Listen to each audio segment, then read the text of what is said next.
एक कहरवा गीत गा रही हूँ, अच्छा लगा लाइक शेयर करना, कमेंट में बताना कैसा लगा। देवरू छोड़ी दामरी कालाई जाऊ भलाई चाहना, देवरू छोड़ी दामरी कालाई जाऊ भलाई चाहना,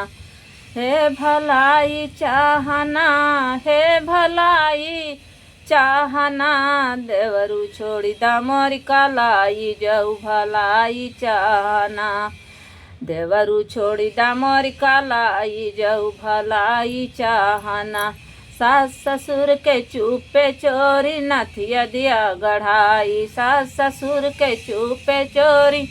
नथिया दिया गढ़ाई, तब तू देवर हम भौजाई जाऊ भलाई चाहना, तब तू देवर हम भौजाई जाऊ भलाई चाहना, देवरू छोड़ी दामरी कालाई जाऊ भलाई चाहना, देवरू छोड़ी दामरी कालाई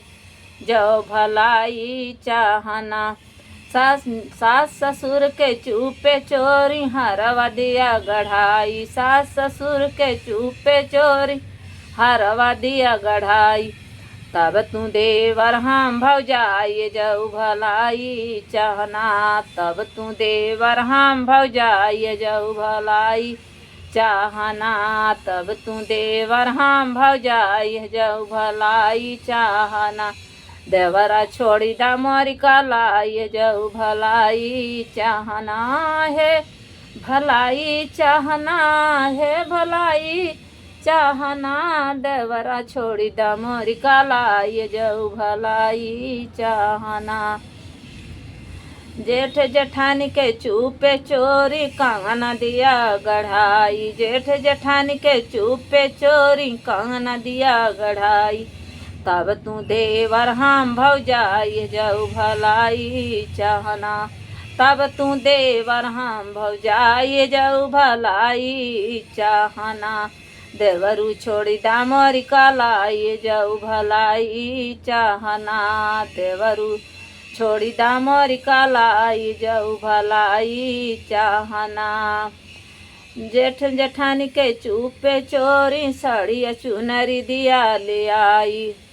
ननद नंदोई के चुपे चोरी साड़िया लिया दियाई,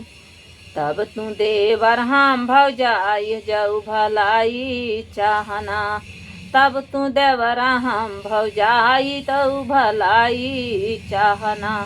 तब तू देवर हम भौजाई जाऊ भलाई चाहना, देवरा छोड़ी दामरी कालाई जाऊ भलाई चाहना, देवरू छोड़ी दामरी कालाई जाऊ भलाई चाहना, देवरू छोड़ी दामरी कालाई जाऊ भलाई चाहना।